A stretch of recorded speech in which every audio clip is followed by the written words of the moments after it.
Hello everyone, this is Amin Khan from Queensland, Australia. Today I'm here to discuss the topic humanity. As a doctoral student of International University of Morality, Florida, USA. And today the topic will be described from different articles written by experts, some e-written books, some videos and audios done by experts, which are following. What Makes Us Human, video by Inspiration Journey, Islam, Humanity and Human Values, article by alislam.org, Buddhism and the Future of Humanity, article by Graham Glyle, Human Nature or Purpose of Existence, article from patriarchs.com, The Human Created in God's Likeness, article of christianity.com.nz, A Human's Value, video by Lily Mary, Human Dignity and Human Rights in Hindu Perspective, article by Ram Madhav, Understanding the Human Condition, Judaism, article by Howard Greenstein, Human Created in God's Likeness, article from christianity.com.nz, Original Conflation and Introduction to a Superior Person, book by Adam Dietz, Discovering One True Human Nature, Sikhism, video by Basic of Sikh, An Introduction to Taoism, The Human Being, article by Fabrizio Pregadio, What Does Jainism Believe, article from religionforfacts.com, What Baha'i Life Believe, article from Baha'i.org, What is Atheism Really About, article by Richard Carrier, Human Differences, Culture, Gender and Sexuality, article by Adam Cash, What Culture Differences Can Teach Us About Human Nature, article by Art Markman, Human Diversity and Meaning of Differences, article by David Howells, Universal Declaration of Human Rights, article by youthforrights.org, Most Human Activity, video by Inspiration Journey, How to Avoid Wasting Your Limitless Human Potential, video by Noah Hammond, The Power of Human Potential, presenting by Robert Bridgman, The Restore Faith in Humanity, video by Compilation. The very first topic about this topic, very first thing I would like to discuss, learn about human rights. United Nations Universal Declaration of Human Rights are as following.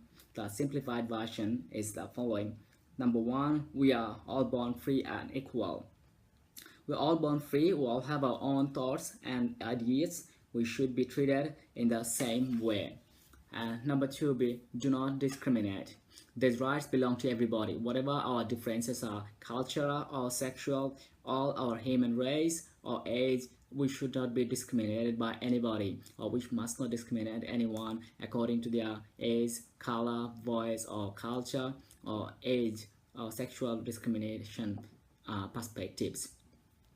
Number three will be right to life. We all have to right to life and live in freedom and safety. We all have our safety concern, and we have the right to live safely in these societies.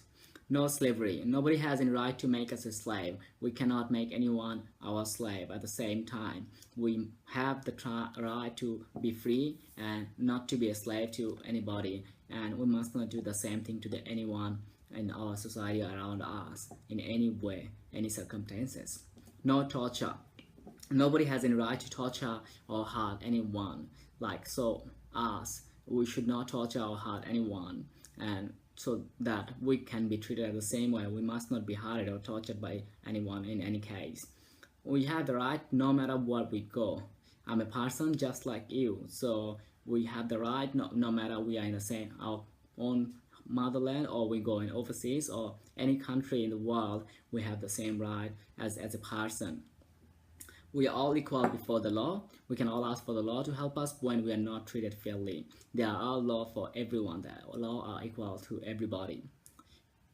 Human rights are protected by law. We can all ask for the law help for us when we are not treated fairly. The law is the same for everyone. It must treat us fairly. The right to trial. If we are put on trial, this should be in public. The people who try us should not let anyone tell them what to do. We are always innocent till proven guilty. Nobody should be blamed or doing anything negative, something until it is proven. When people say we did a bad thing, we have to right to show it is not true. And before saying that we did a bad thing, they must prove it before saying that.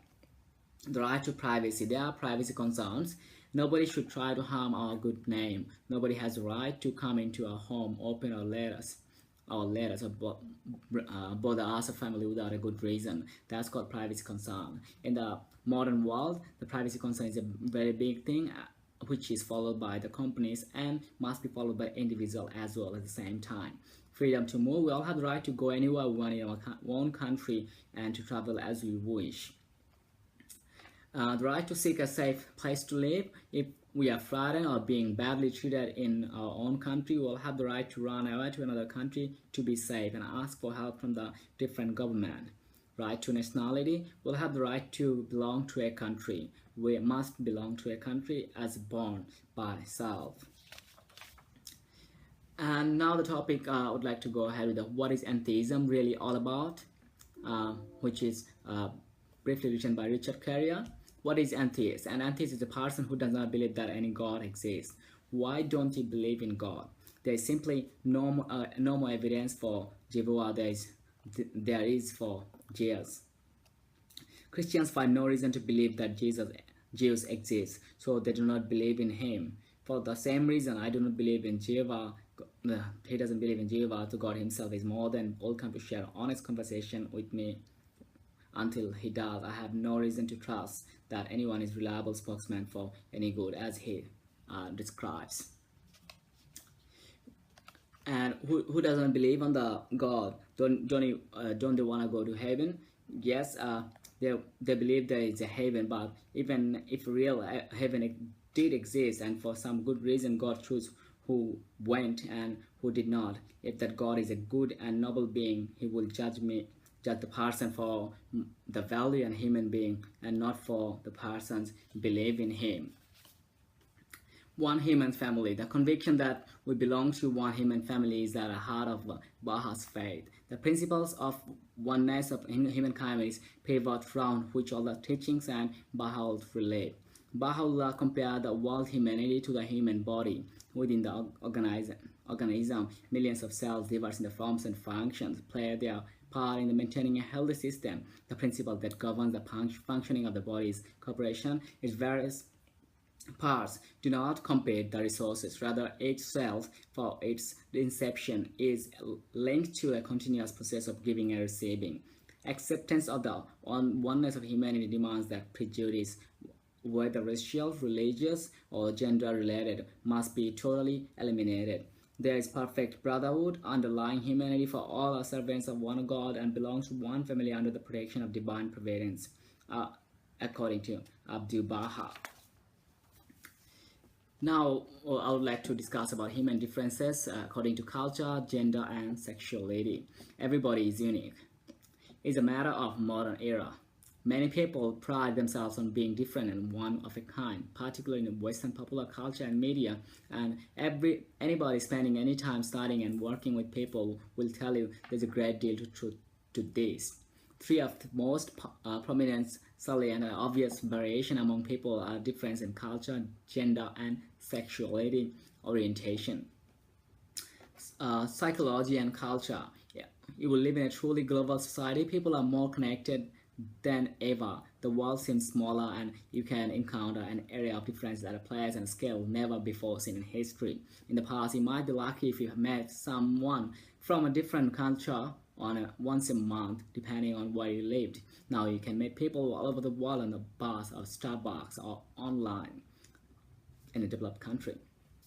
Psychology as a field would be incomplete without an understanding of how different cultural contexts influence individual minds and behaviors. Cross-cultural psychologist John W. Berry at Queen's University in Canada proposes that much of what is known as psychology is what he calls culture-bound and culture-blind. Culture-bound is a psychology is most popular in Western societies, Europe, the United States, and Canada. As such, it has a limited understanding of people outside of those regions. Not exactly a universal science, considering that the majority of the world's population lives outside those areas.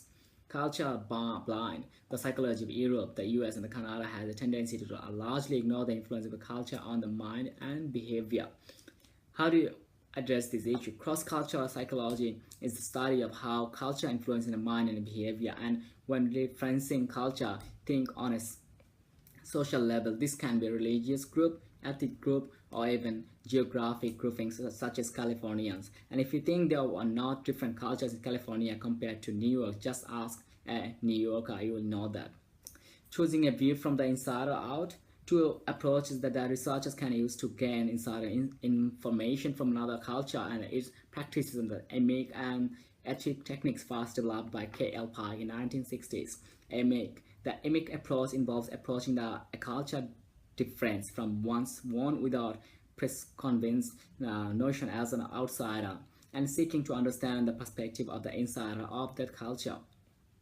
An example of an emic approach would be the investigate or collect data on intergroup conflict, such as rival gangs in Los Angeles, California, from the perspective of the gang member themselves by using a technique called the ethnographic interview, in which the research subject describes his or her experiences as openly and freely as possible. An advantage to the emic approach is that it gives every authentic data specific to the particular culture or group. A disadvantage is that the data findings might not be applicable beyond the specific situation or group, posing a problem of generalization. Ethic.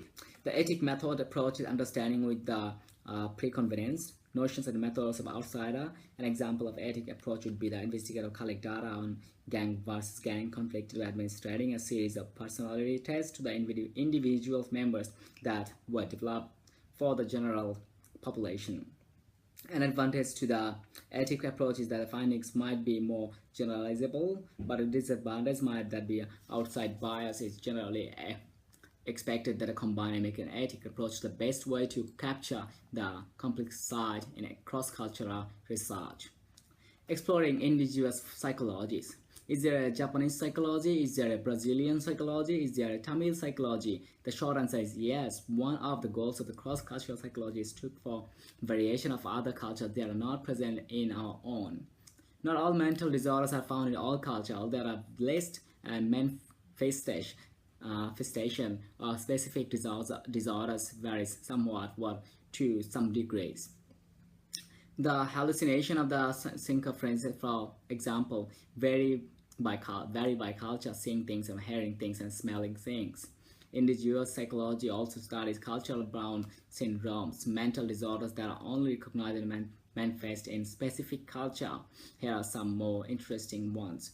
Running amok, Malaysian origin, a sudden outburst of aggression of violence and running around wildly.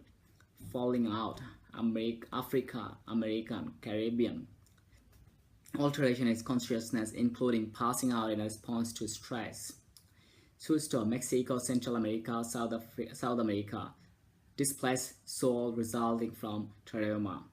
Cairo, Asia, a man's sudden grasping of his penis for fear that it is react into his body. For a woman, for that her nipples may protract.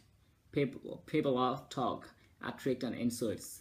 Caesar losing consciousness, amnesia, breaking furniture, eating fences, yelling obscene like that, etc. And something can be normal in one culture that would be considered as a disorder in another. For example, grieving in some culture includes extended periods of mourning, not going out into public, wearing black, not remarrying, and not attending family events. Those are extending norms. In Western culture, that behavior might be diagnosed or depression. Other studies have noted other cross-cultural differences. For example, immigrants to North American from Haiti and Eastern Europe are less trusting of other than Western European Americans and African Americans. Asian Americans show fewer outward signs of depression than European Americans, who smiles less, display more negative emotions when depressed. Looking for universal, they are psychological universal. Cross-cultural studies have been conducted in a wide range of areas such as development psychology, cognitive psychology, and psychopathology. Cross-cultural similarities have been found in such phenomena as theory of mind, counting ability in infants, mate preferences. Psychology and gender. Perhaps the most simple and obvious human difference in sex and gender, male or female, masculine or female. Nearly all description for all people we talk about them, tell story, describe them, research them, including accounting of sex and gender. Finding a place in continuum. Gender manifest itself psychologically and behaviorally in what psychologists call gender roles. A gender role is a collection of some social norms or expectation for a person who identifies or is identified as either masculine or feminine, man or woman. The presence of a gender roles in societies gives rise to stereotypes and biases, prejudice, and judgment, of course. However, the world is still very gendered, and many people are still pretty much viewed through the lens of gender role and gender role categories. Psychologist Sandra Bam developed the BAM sex role inventory as a way to characterize an individual's gender relation to a scale. BAM's inventory identifies the following as characteristics typically associated with the being masculine, feminine, or neutral. Masculine act as a leader, aggressive, ambitious, analytical, assertive, athletic, competitive, defends own beliefs, dominant, and forceful. The other way, feminine will be adaptable, affectionate, cheerful, does not use harsh language, gentle to needs of others, soft spoken, tender, warm, compassionate, and loyal. Neutral would be adaptable at the same time as feminine, consciousness, friendly, helpful, jealous, moody, secretive, theoretical, or unpredictable. There is no value judgment associated with the band's breakdown. Certainly, both masculine and feminine traits are valuable in their own right, and certainly their utility and usefulness will vary by situation and context, regardless of this theory.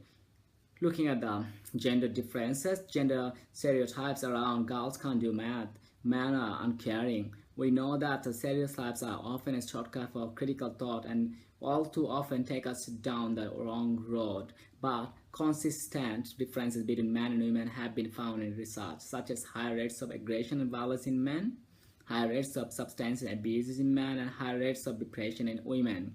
Women and men's leadership styles vary as well, with women adopting a more democratic and participatory approach and men adopting a more autocratic and reactive approach while leading. At one point in history, scientists claimed that women had inferior brains.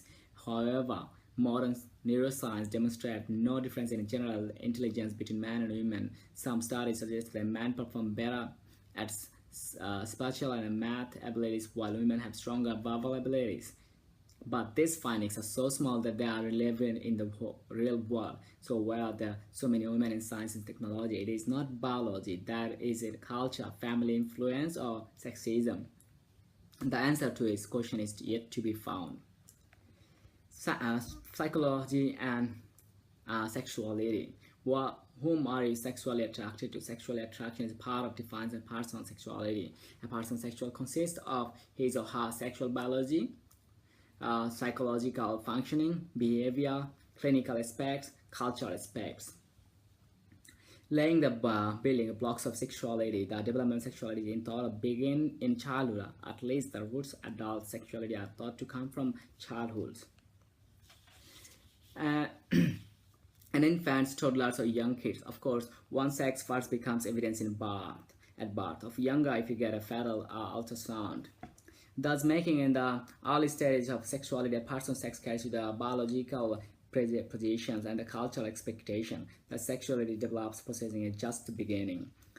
Approaching the adolescence, the children approach adolescence, they have a fairly clear understanding of the anatomical differences between boys and girls. Attitude towards nudity in the home can change as children become more mature.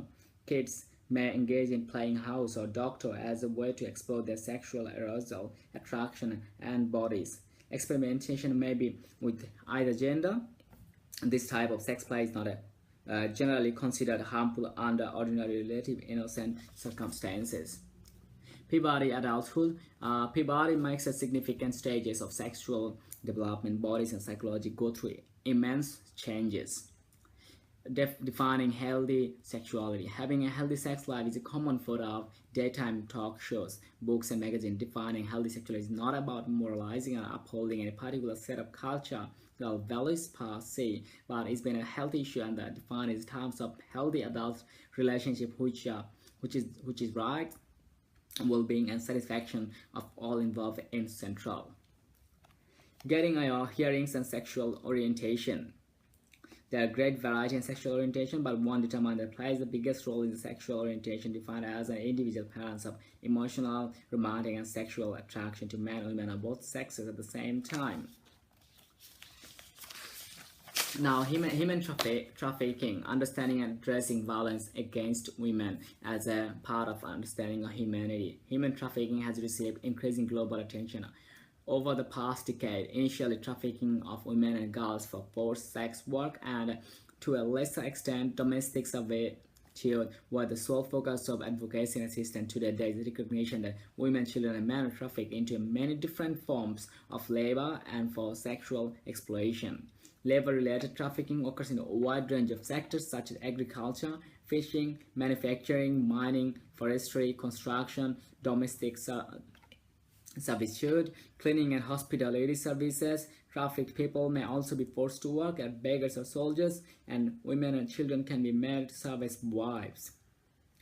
That is a very common issue in the developing countries at the moment. The most widely accepted definition of human trafficking is found in the United Nations Protocol to prevent, suppress, and punish trafficking in persons. However, definition of trafficking may vary in practice within the among sectors involved with policy, service entitlements, criminal justice, and research.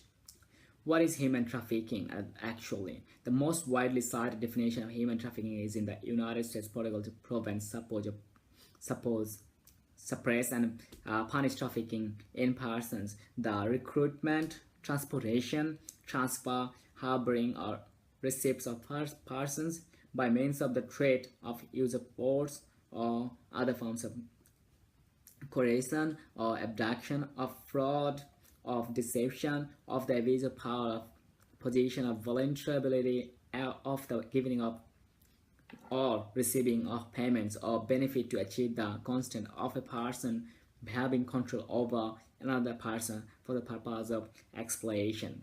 That could be called as another way slavery. How common is human trafficking in the world? Precise figure at the global or even local level remain elusive. Reliable data on trafficking are difficult to obtain owing to its illegal, often invisible nature, the range of severity of trafficking activities, and variation in how trafficking is defined. These and other factors also blur the distinction between trafficked persons, extremely vulnerable migrants, and exploited laborers. Individuals may be tracked within their own country or across international borders. Trafficking is reported to involve nearly every part of the world as places of origin, recruitment, transit of destination, and this illegal trade human is believed to reap enormous profits of trafficking agents. Although women, men, and children may all be trafficked for various purposes, trafficking is often gendered crime. Current evidence strongly suggests that those who are trafficked into the sex industry and as domestic servants are more likely to be women or children. Reports on trafficking of males indicate that men and boys are more commonly trafficked for various other forms of labor, and thus trafficking sectors generally differ by country or by region. What do we know about the health effects of human trafficking? To date, evidence of health and human trafficking is extremely limited. A synergetic review published in 2012 identified 16 studies, all of which focus on the balance of health problems experienced by trafficking women and girls. Sex trafficking and health. To date, few prospective studies have been done on the health needs to be trafficking survivors, and 2006 quantitative study in Europe documented the physical and sexual and mental health symptoms experienced by women trafficked for sexual exploitation. Another way, labor trafficking and health, which is common at the moment, it is important to recognize that women, men, and children are trafficked into many forms of labor and vulnerable to a range of occupational health risks, which vary by sector. The risks can include poor ventilation and sanitation, extended hours, restrictive motion activities, poor training is used for heavy or high-risk equipment, chemical hazards, lack of protective equipment, heat or cold extremes, and airborne bacterial contaminants. Exposure to such risk factors can result in exhaustion, dehydration, repetitive motion syndromes, heat stroke or stress, hypothermia, frostbite, accidental injuries, respiratory problems, and skin infections. What are the best approaches to deal with this human trafficking? For policymakers and other decision makers at a policy level, regular steps are needed to increase awareness of the risk of human trafficking, especially among the individual, independent, and migrant workers in this destination settings should have the same protections and a legal redress mechanism as those of domestic workers. Recent positive development includes the 2011 adoption of Convention of Domestic Workers, which includes special measures to protect vulnerable members of the employment group, and the DACA principles, a guide of companies on responsible recruitment of completely and migrant workers. Government should mandate accurate and longer-term provision and healthcare of trafficked persons. This could be achieved, for example, by granting such individuals immediate rights to state-supported health services, regardless of the ability to pay, willingness, or participate in criminal action against traffickers. For healthcare providers and organizations involved with trafficked persons should increase their capacity to identify and refer people in trafficking situations, provide sensitive and safe service to people post-trafficking. For researchers and funders, empirical research in human trafficking is limited, particularly lacking are studies on larger, more potentially representative samples of trafficked people, and longer-term studies to better understand post-trafficking health changes, empirical data on trafficking of men and women all over the world.